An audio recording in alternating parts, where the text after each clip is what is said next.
প্রস্তুতি নিচ্ছে খ্রিস্টান সম্প্রদায়, অনেক জায়গায় নেই তেমন আয়োজন।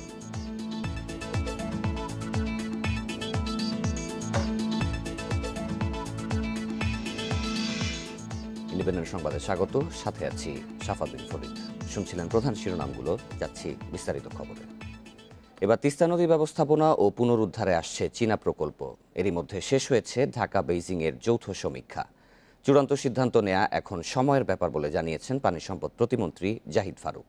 তিনি আরও বলছেন, কোনো নির্দিষ্ট দেশের প্রতি পক্ষপাতিত্ব নয়, তুলনামূলক ভালো প্রস্তাব নিয়ে আসা যে কোনো প্রতিষ্ঠান পেতে পারে এর কাজ। নতুন প্রকল্পের কারণে ভারতের সঙ্গে করা তিস্তা চুক্তিতেও ছাড় দেওয়ার সুযোগ নেই বলছেন বিশ্লেষকেরা। তিস্তার পানি ভাগাভাগি প্রশ্নে এখনো ভারতের দিকেই তাকিয়ে বাংলাদেশ।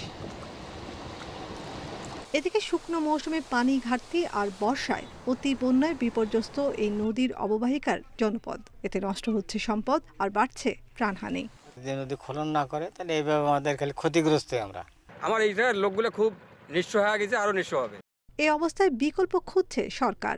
2019 সালে চীন সফরে তিস্তা রক্ষায় প্রকল্পের প্রস্তাব দিয়েছিলেন প্রধানমন্ত্রী শেখ হাসিনা, আর তাতে সাড়া দিয়ে এখানে নিজ খরচে জরিপ চালিয়েছে দেশটি।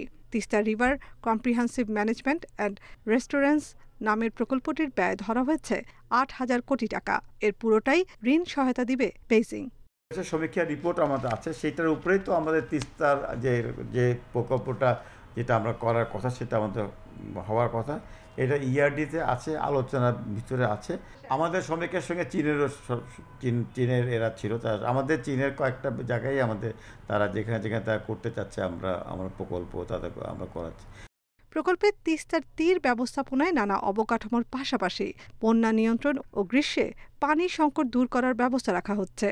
এছাড়া পাড় বাঁধানো ও সংস্কার, নদীর বিস্তৃতি সুনির্দিষ্ট পরিমাণে আনা ও ভূমি পুনরুদ্ধারে গুরুত্ব পাবে। এতে আপত্তি জানিয়ে ভারতের কিছু সংবাদ মাধ্যমে প্রতিবেদন হলেও আনুষ্ঠানিকভাবে কিছু বলেনি মোদী সরকার। এই ধরনের কথা আমরা চাই না। এটা তো আপনারা মিডিয়ারা আপনারা তো চিন্তা করতে পারেন। এটা নিয়ে উদ্বিগ্ন হওয়ার কিছু নাই, কারণ আমরা ওপেন অফার দিয়েছি। যে আগে এসেছে তার সঙ্গে আলোচনা করা হয়েছে। তিস্তার পাড়ের নতুন প্রকল্প প্রসঙ্গে বিশেষজ্ঞরা বলছেন, চীন যে সমীক্ষা চালিয়েছে তার ওপর আরেক দফা দেশি বিদেশের গবেষকদের মতামত নেওয়া উচিত। তবে এই প্রকল্পের কারণে ভারতকে ছাড় দেওয়ার কোনো সুযোগ নেই। যে এটা যেন তিস্তা চুক্তির সাথে কোনো রকম অল্টারনেটিভ না হয়, কারণ তিস্তার যে চুক্তি আমাদের আছে, যেটা হওয়ার কথা ছিল 2011 সালে, সেটা আমাদের প্রাপ্য পানির ন্যায্যতার ভিত্তিতেই এই পানির বন্টন হতে হবে। ওয়াটার উইথড্র করলে সেটা নদীর হেলথের জন্য ক্ষতি হয় এবং নদীর যে ইকোসিস্টেম আছে সেটার জন্য ক্ষতি হয়। ভারত থেকে বাংলাদেশে যে 54টি নদী প্রবেশ করেছে তার একটি তিস্তা। ভারতের সোলামো লেক থেকে উৎপন্ন সিকিম ও পশ্চিমবঙ্গের উপর দিয়ে প্রবাহিত হয়ে বাংলাদেশের রংপুরে এসে পড়েছে। এটি ব্রহ্মপুত্রে মিশেছে চিলমারির কাছে। নাফিজুদ্দৌলা, ইন্ডিপেন্ডেন্ট নিউজ, ঢাকা। অপহরণের 10 ঘণ্টা পর কক্সবাজারের উখিয়ার শফিউল্লাহ কাটা ক্যাম্পের সিপিপি ফোকাল হুসাইন আলীকে উদ্ধার করেছে আইনশৃঙ্খলা বাহিনী। গত মধ্যরাতে যৌথ বাহিনীর অভিযানের মুখে সন্ত্রাসীরা অপহৃত কর্মকর্তা হুসাইন আলীকে পাহাড়েই ফেলে রেখে পালিয়ে যায়। 16 আর্মড পুলিশ ব্যাটালিয়নের অধিনায়ক হেমায়েতুল ইসলাম জানিয়েছেন, উদ্ধারের সময় তার হাত বাঁধা অবস্থায় ছিল এবং শরীরে আঘাতের চিহ্ন পাওয়া যায়। পরে হুসাইন আলীকে স্থানীয় ফিল্ড হাসপাতালে ভর্তি করা হয়। বুধবার বিকেলে উখিয়া শফিউল্লাহ কাটা এলাকার 16 নম্বর ক্যাম্প এলাকা থেকে হুসাইন আলীকে অপহরণ করা হয়। অপহরণের পর তাকে উদ্ধারে পাহাড়ে অভিযান শুরু করে যৌথ বাহিনী। পাহাড়ি ও দুর্গম এলাকায় যৌথ বাহিনীর অভিযানের মুখে সন্ত্রাসীরা হুসাইন আলীকে ফেলে পালিয়ে যায়। অপহরণে জড়িতদের ধরতে অভিযান চলবে বলেও জানান এপিবিএন অধিনায়ক।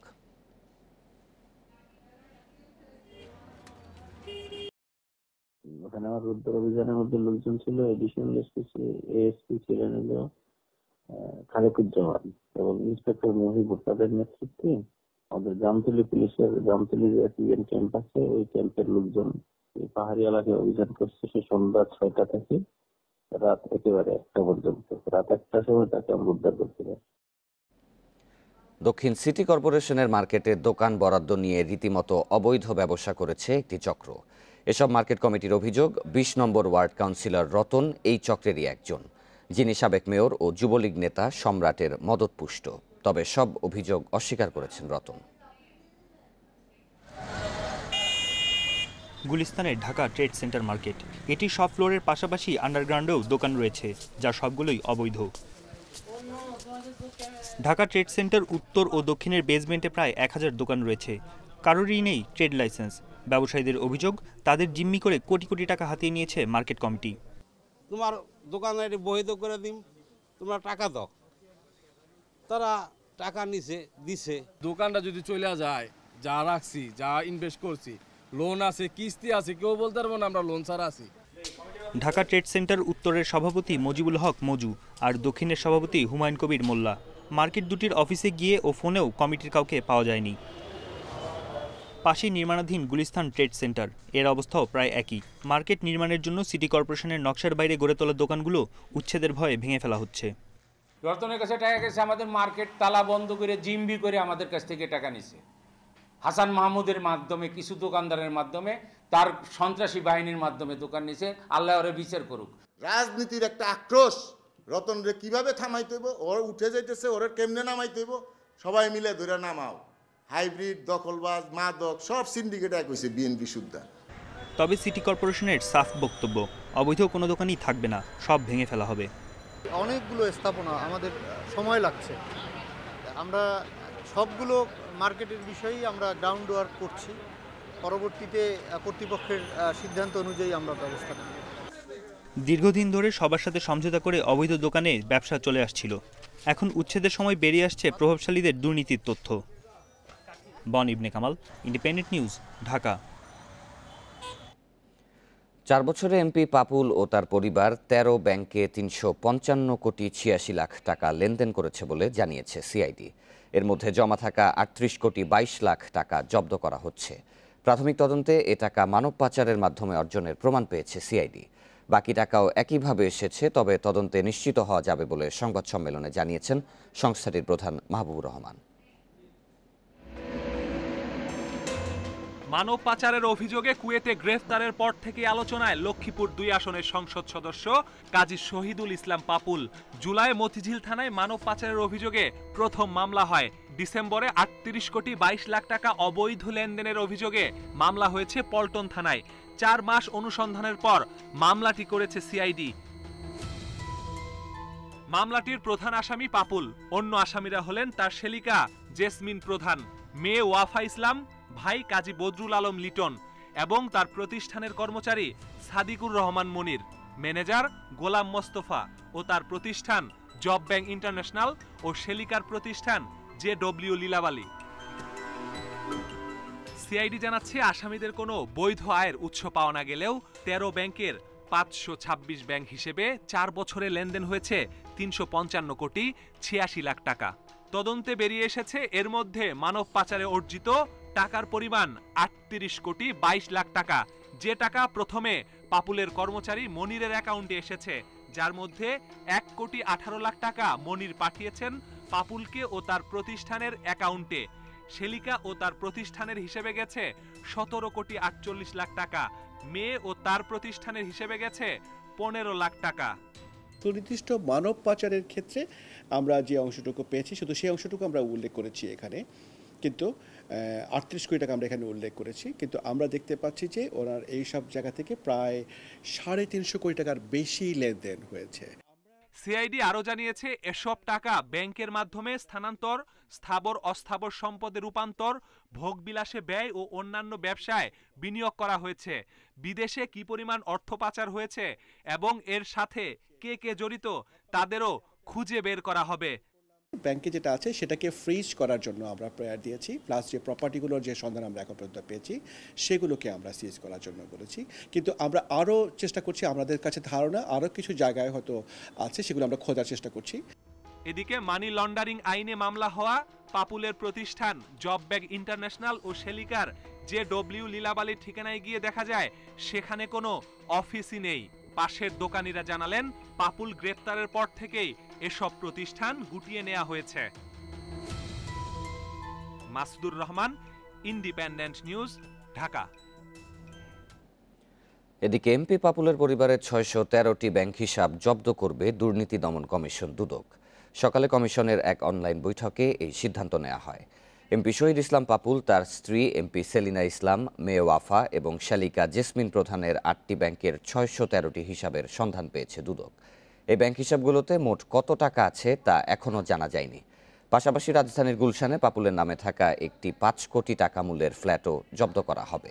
এর বাইরে তাদের 30 একরের বেশি জমি পাওয়া গেছে দেশের বিভিন্ন জেলায়। এছাড়া পর্যায়ক্রমে তাদের সব সম্পদ জব্দ করার সিদ্ধান্ত নিয়েছে দুদক। শেষ পর্যন্ত ছুটিতে যেতে বাধ্য হলেন অতিরিক্ত মুখ্য মহানগর হাকিম আসাদুজ্জামান নূর। তার বিরুদ্ধে অশোভন আচরণের অভিযোগ তুলে সিএমএম কার্যালয়ে বিক্ষোভ করেন ঢাকা আইনজীবী সমিতির সদস্যরা। এক পর্যায়ে বিচারকের এজলাস কক্ষে তালাও ঝুলিয়ে দেয় বিক্ষোভকারীরা।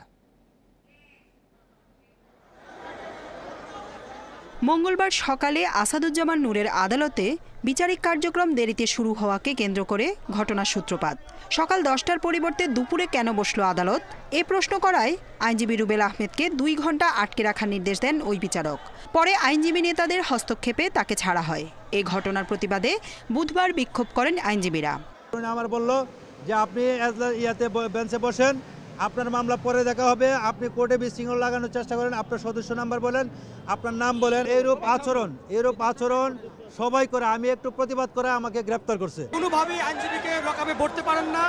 আমাদের বার কাউন্সিল আছে, আমাদের আইনজীবী সমিতি আছে, সেখানে তিনি আনুষ্ঠানিকভাবে বা নিয়মানুগভাবে আমাদের আইনজীবীর দিকে বলতে পারত। ওই বিচারককে অপসারণ দাবি করেন বিক্ষোভকারীরা।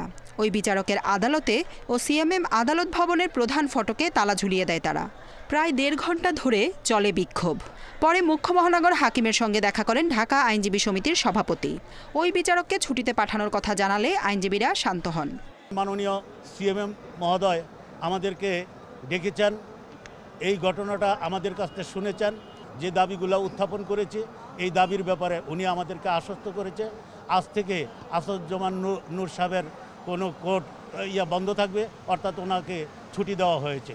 একই সাথে ওই বিচারককে প্রত্যাহারে আইন মন্ত্রণালয়ে লিখিত আবেদনের কথা জানান আইনজীবী সমিতির নেতারা।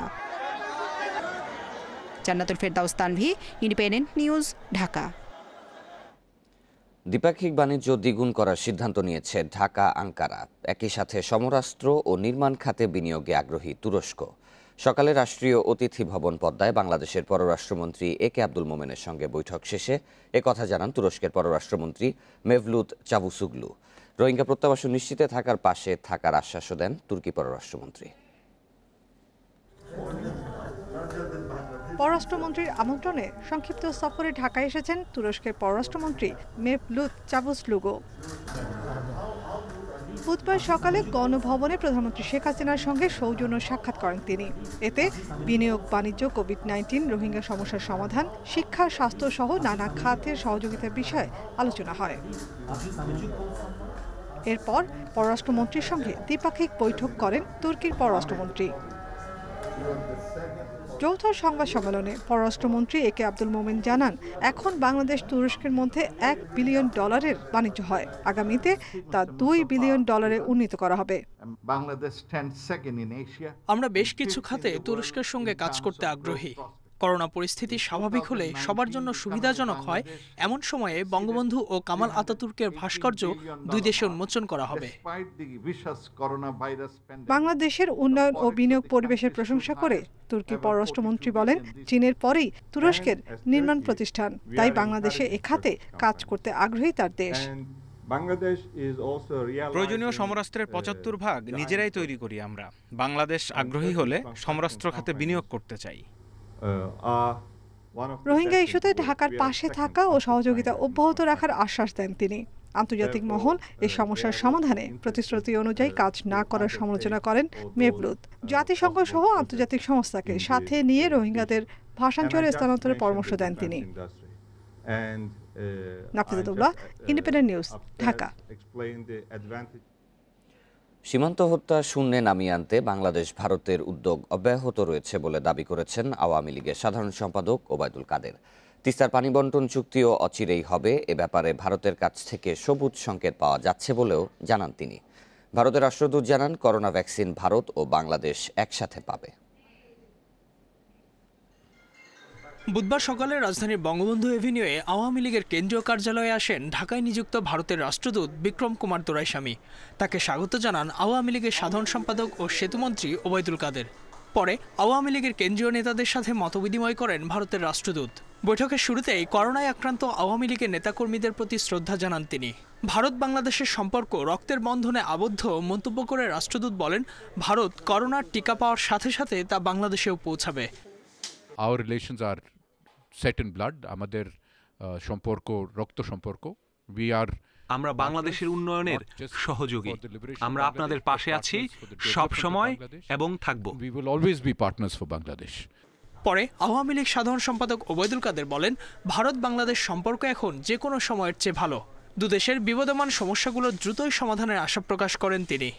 আমরা আশা করছি যে তিস্তা পানি বন্টন সমস্যা ব্যাপারেও একটা এগ্রিমেন্ট অচিরেই হবে এবং এ ব্যাপারে আমরা সবুজ সংকেতও পাচ্ছি। সীমান্তে হত্যাকাণ্ড জিরোতে নামিয়ে আনা যায় সে ব্যাপারে উদ্যোগ অব্যাহত রয়েছে। ভারতের ক্ষমতাসীন দল বিজেপির একটি প্রতিনিধি দল শিগগিরই বাংলাদেশ সফরে আসবে বলেও জানান আওয়ামী লীগের সাধারণ সম্পাদক। Ijazur Rahman, Independent news, Dhaka. রংপুরে এক পুলিশ সদস্যের বিরুদ্ধে শারীরিক প্রতিবন্ধিত্বের শিকার এক রিকশা চালককে পিটিয়ে হত্যার অভিযোগ উঠেছে। এ ঘটনায় এলাকাবাসীর বিক্ষোভের মুখে অভিযুক্ত কনস্টেবল মেহেদী হাসান ও তার স্ত্রীকে আটক করেছে পুলিশ। বুধবার দুপুরে শহরের আশরতপুর ঈদগাহ পাড়া থেকে ওই ব্যক্তির মরদেহ উদ্ধার করা হয়। এ ঘটনায় থানায় হত্যা মামলা করেছেন নিহতের স্ত্রী। শারীরিক প্রতিবন্ধী নাজমুল দীর্ঘদিন থেকে পুলিশ সদস্য মেহেদী হাসানের ব্যক্তিগত ব্যাটারি চালিত একটি রিকশা ভাড়ায় চালাতেন। সোমবার রাতে রিকশাটি চুরি হলে এ নিয়ে মঙ্গলবার রাতে মেহেদী হাসানের সঙ্গে নাজমুলের বাগবিতণ্ডা হয়। এর জেরে তাকে বেধড়ক মারধর করেন হাসান। রাতভর নির্যাতনের এক পর্যায়ে সে মারা গেলে গলায় ওড়না পেঁচিয়ে হাসানের বাড়ির একটি কক্ষে মরদেহ ঝুলিয়ে রেখে আত্মহত্যা বলে প্রচার চালায় হাসান ও তার পরিবার। বেডের মধ্যে প্লাস আর হাতুড় ছিল, কিন্তু আর নখ হচ্ছে আপনার থেতরানো ছিল আর স্পট ছিল শরীরে, এই রান চরু বরাবর আপনার স্পট ছিল, কালো দাগ ছিল। কিন্তু প্রমাণ না করিয়ে ওই লোককে কেন হাত পা বাঁধিয়ে মারছে, মারার পরে আশেপাশের লোক খুব চিল্লাইছে, তবু দেখতে যায়নি ওই হাসানের বউ। এ ঘটনার প্রতিবাদে রংপুর ঢাকা ও রংপুর কুড়িগ্রাম মহাসড়ক অবরোধ করে টায়ার জ্বালিয়ে বিক্ষোভ করে এলাকাবাসী। খবর পেয়ে পুলিশ ঘটনাস্থলে পৌঁছালে তাদেরও অবরুদ্ধ করে বিক্ষুব্ধ জনতা। এলাকাবাসীর বিক্ষোভের মুখে অভিযুক্ত পুলিশ সদস্য মেহেদী হাসান ও তার স্ত্রী সাথী বেগমকে আটক করা হয়েছে। বিষয়টি তদন্ত করে তাদের বিরুদ্ধে আইনি ব্যবস্থা নেওয়ার কথা জানিয়েছে পুলিশ। টোটাল রিপোর্ট তো গলায় দাগ পেয়েছি, আবার ঝুলন্ত অবস্থায় আমরা নিজেরাই নামাইছি। এটার মধ্যে আর কোনো বিতর্ক নাই যে সে ঝুলন্ত ছিল। দুইজনকে আটক করা হয়েছে এবং আইনগত ব্যবস্থা প্রক্রিয়াধীন। আমরা মনে করি ন্যায় বিচার দেওয়ার জন্য যাত্রা করা দরকার, সেটা আমরা করব। নিহত রিকশাচালক নাজমুল হোসেনের বাড়ি লালমনিরহাটে। শারীরিক প্রতিবন্ধী এই রিকশাচালক আশরতপুর ঈদগাপাড়ায় ভাড়া বাড়িতে থাকতেন। অভিযুক্ত পুলিশ কনস্টেবল মেহেদী হাসান রংপুর পুলিশ ট্রেনিং সেন্টারে কর্মরত। তার গ্রামের বাড়ি গাইবান্ধায়। Independent news desk. কয়েক দফা বন্যার কারণে চলতি আমন মৌসুমে দেশে চালের উৎপাদন কমবে 15.5 লাখ টন। ধান গবেষণা ইনস্টিটিউট ব্রির গবেষণায় এই তথ্য উঠে এসেছে। তবে উৎপাদন ও চাহিদা বিবেচনায় দেশে খাদ্য ঘাটতির কোনো আশঙ্কা আপাতত নেই বলছে সংস্থাটি। কয়েক দফা বন্যায় দেশের প্রায় 35টি জেলায় বিভিন্নভাবে ক্ষতি হয়েছে আমন ধানের চাষ, পাশাপাশি রয়েছে করোনা মহামারীর ধকল। এসব বিবেচনায় দেশের খাদ্য পরিস্থিতি নিয়ে গবেষণা চালায় বাংলাদেশ ধান গবেষণা ইনস্টিটিউট ব্রি বলছে গত বছর আমন মৌসুমে 1,55,00,000 টন চাল উৎপাদন হয়েছিল। তবে চলতি আমন মৌসুমে বন্যায় 1 লাখ হেক্টরের বেশি জমি ক্ষতিগ্রস্ত হওয়ায় এবার উৎপাদন কমে হবে 1,39,00,000 টন। চাহিদা বিবেচনায় মানুষের দৈনিক চাল ভোগ ও জনসংখ্যার পরিমাণ বিবেচনায় বর্তমান পরিস্থিতি ভালো বলছে সংস্থাটি। তাই উৎপাদন কিছুটা কমলেও জুন পর্যন্ত 28 লাখ টন চাল উদ্বৃত্ত থাকবে। কনজারভেটিভ ওয়েতে আমরা এস্টিমেট করে যে আমরা ফলাফলটা দিয়েছি সেটা হলো আগামী জুন পর্যন্ত আমাদের এই যে গত বোরো, তারপরে আউশ, তারপরে আমন, এই যে টোটাল প্রোডাকশন এবং টোটাল কনজামশন, এটা যদি আমরা ব্যালেন্স করি তাহলে দেখা যাচ্ছে ন্যূনতম আমাদের 28 থেকে 30 লক্ষ টন চাল আমাদের উদ্বৃত্ত থাকবে আগামী জুনের 30 তারিখে। উদ্বৃত্তের কথা বলা হলেও ভোক্তাদের এখনও বেশি দামে চাল কিনতে হচ্ছে। তাই দাম নিয়ন্ত্রণে চাল সংগ্রহ কার্যক্রমকে কৃষক বান্ধব করার পরামর্শ অর্থনীতিবিদদের। সাম্প্রতিককালে যে চালের দাম যেটা বেড়েছে, এটা চালের পর্যাপ্ত উৎপাদন এবার হয়েছে বড় ফসল পর্যন্ত, কিন্তু আমাদের বাজার কিন্তু চড়ে গেছে। এটা আসলে আমাদের উৎপাদন ঘাটতির কারণে না, এটা সেই ইনভিজিবল হ্যান্ডগুলো এখানে কাজ করেছে। ধান গবেষণা ইনস্টিটিউটের প্রত্যাশা, আবহাওয়া অনুকূলে থাকলে চলতি অর্থবছরে দেশে মোট চাল উৎপাদন হবে 3,74,20,000 ton. Shahid Ahmed, independent news, Dhaka. চলে গেলেন বিশিষ্ট নাট্যকার ও নির্দেশক মান্নান হীরা। বুধবার রাত 8:30টায় হৃদরোগে আক্রান্ত হয়ে মৃত্যু হয় তার। আজ বেলা 11টায় শিল্পকলায় শ্রদ্ধা নিবেদন করা হবে গুণী এই নাট্যজনকে। দাফন করা হবে সিরাজগঞ্জে। তার মৃত্যুতে শোক জানিয়েছেন প্রধানমন্ত্রী শেখ হাসিনা। বেশ কিছুদিন ধরেই হৃদরোগসহ নানা জটিলতায় ভুগছিলেন মান্নান হীরা। বুধবার বিকেলে হঠাৎ করেই অসুস্থ হয়ে পড়লে তাকে নেওয়া হয় কাকরাইলের ইসলামী ব্যাংক হাসপাতালে। সেখানেই বিশিষ্ট এই নাট্যজনকে মৃত ঘোষণা করেন চিকিৎসক। 4টার দিক থেকে উনি অসুস্থ বোধ করছিলেন এবং যখন হাসপাতালে নেওয়া হলো তখন পর্যন্ত জীবিত ছিলেন। হয়তো নিতে নিতে আর শেষ পর্যন্ত আর কি চিকিৎসার সুযোগটাও আর কি পাওয়া যায়নি। মান্নান হীরা পথনাটক আন্দোলনের সঙ্গে যুক্ত ছিলেন। তার নাটকের প্রধান উপাদান নিরন্ন মানুষ ও দরিদ্র জনপদ। তার পথনাটকগুলো কৃষিজীবী মানুষকে কেন্দ্র করে লেখা। তার উল্লেখযোগ্য নাটকের মধ্যে আছে ক্ষুদিরামের দেশে, ফেরারে নিশান, আদাব, ঘুমের মানুষ, জননী বীরাঙ্গনা ও লাল জমিন। বলতে গেলে একসাথেই আমরা আরণ্যক গড়ে তুলেছি এবং তার মতো একজন প্রতিভাবান নাট্যকার অপার সম্ভাবনাময় ছিল সে। তার এই আকস্মিক প্রয়াণে আমাদের কোনো ভাষা নেই। আগামীকালকে তো সকাল 11টায় বাংলাদেশ শিল্পকলা একাডেমিতে তাকে নেওয়া হবে সর্বস্তরের সংস্কৃতি কর্মীদের শ্রদ্ধা নিবেদন করবার জন্য। তারপরে শিল্পকলা একাডেমিতে একটি মসজিদ আছে, সেখানে তার নামাজে জানাজা শেষে তাকে সিরাজগঞ্জে তার পৈতৃক বাড়িতে নিয়ে যাওয়া হবে। কাজের স্বীকৃতি হিসেবে 2006 সালে নাটকে বাংলা একাডেমি সাহিত্য পুরস্কার পান এই গুণী নাট্যকার। Hasan Misba, Independent news, Dhaka. পার্টেক্স গ্রুপের চেয়ারম্যান ও সাবেক সংসদ সদস্য এম এ হাশেম করোনায় আক্রান্ত হয়ে মারা গেছেন। বুধবার দিবাগত রাত 1:20 তিনি রাজধানীর এভারকেয়ার হাসপাতালে মারা যান। এম এ হাশেম করোনা ভাইরাসে আক্রান্ত হয়ে লাইফ সাপোর্টে ছিলেন। করোনা পজিটিভ হওয়ার পর 11ই ডিসেম্বর তাকে এভারকেয়ার হাসপাতালে ভর্তি করা হয়। এরপর 16ই ডিসেম্বর অক্সিজেন স্যাচুরেশন কমে গেলে তাকে লাইফ সাপোর্টে নেওয়া হয়। মৃত্যুর সময় তার বয়স হয়েছিল 78 বছর। নোয়াখালী থেকে জাতীয় সংসদে নির্বাচিত সদস্য ছিলেন এম এ হাশেম। 1970 সালে তিনি চট্টগ্রাম মেসার্স হাশেম কর্পোরেশন গড়ে তোলেন।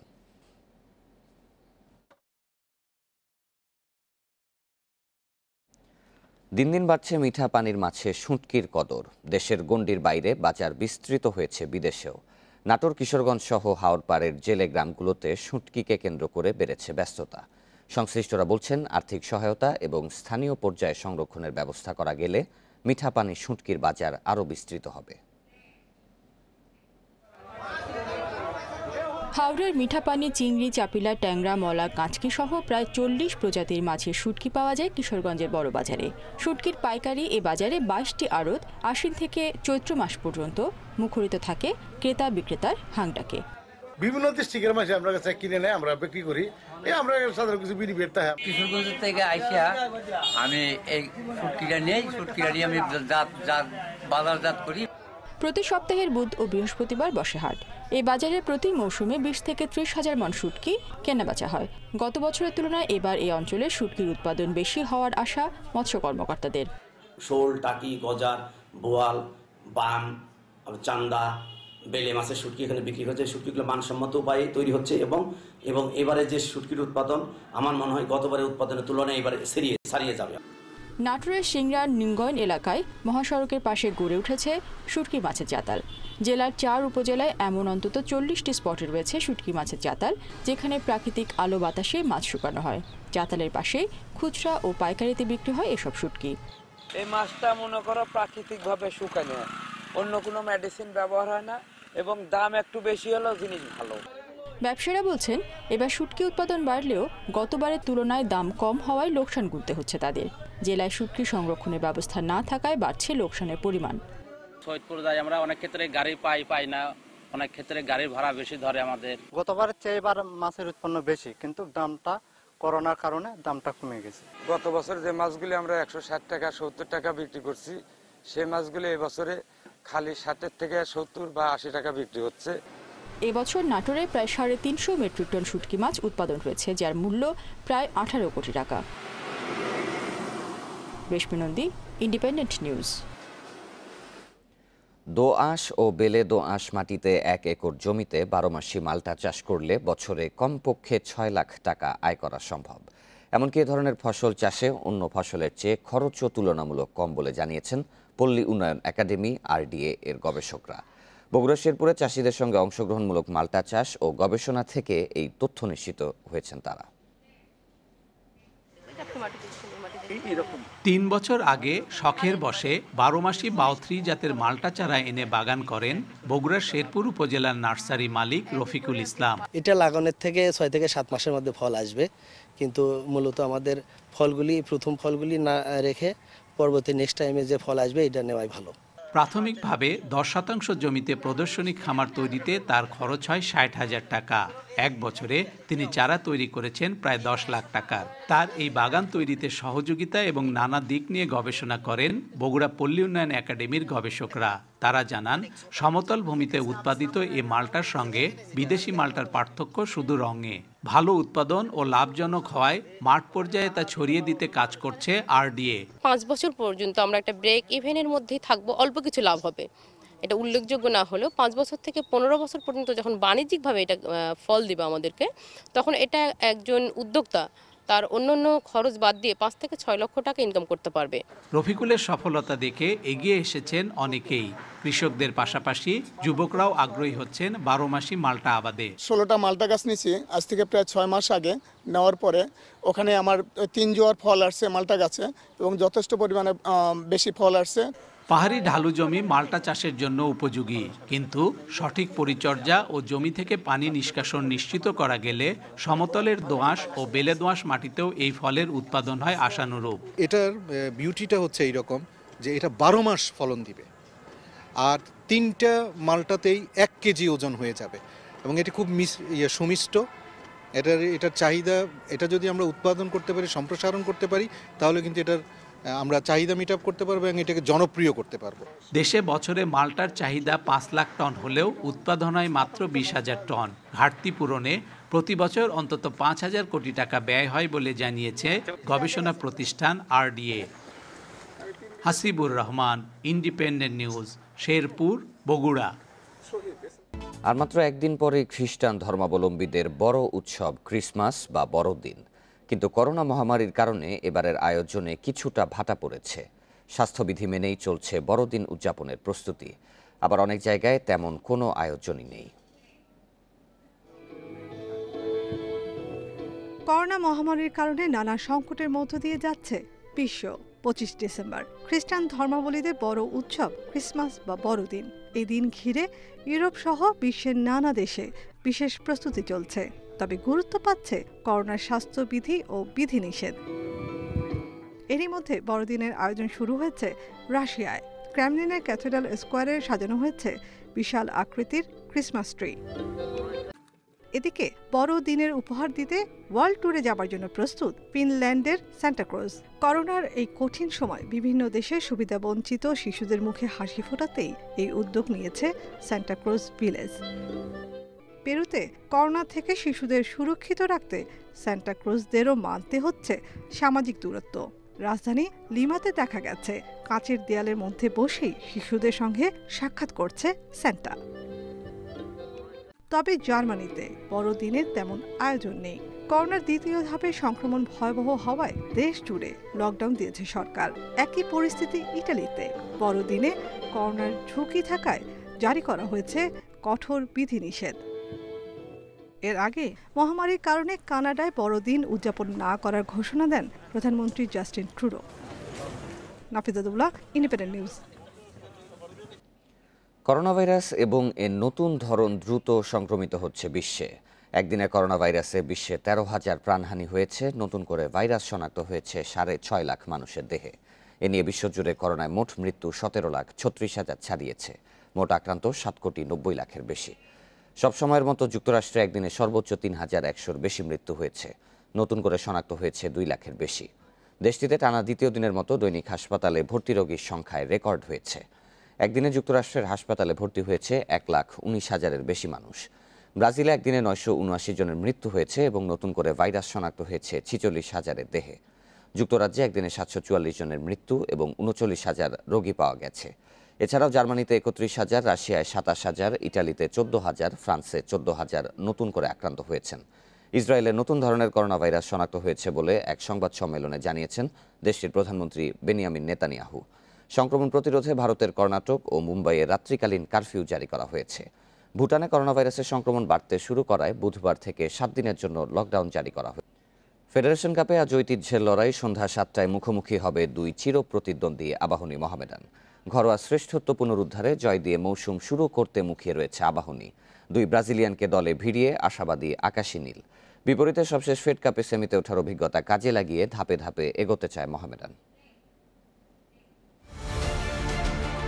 আবাহনী মোহামেডান দ্বৈরথ এমনিতেই সময়ের সাথে উত্তাপ হারিয়েছে। এবারে গ্যালারিতে দর্শক নেই, তার প্রভাব তো আছেই।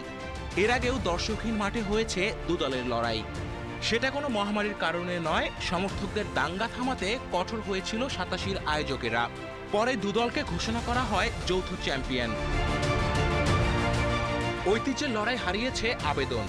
এখন পুরনো দিনের গল্প টেনেই আক্ষেপ করতে হয়।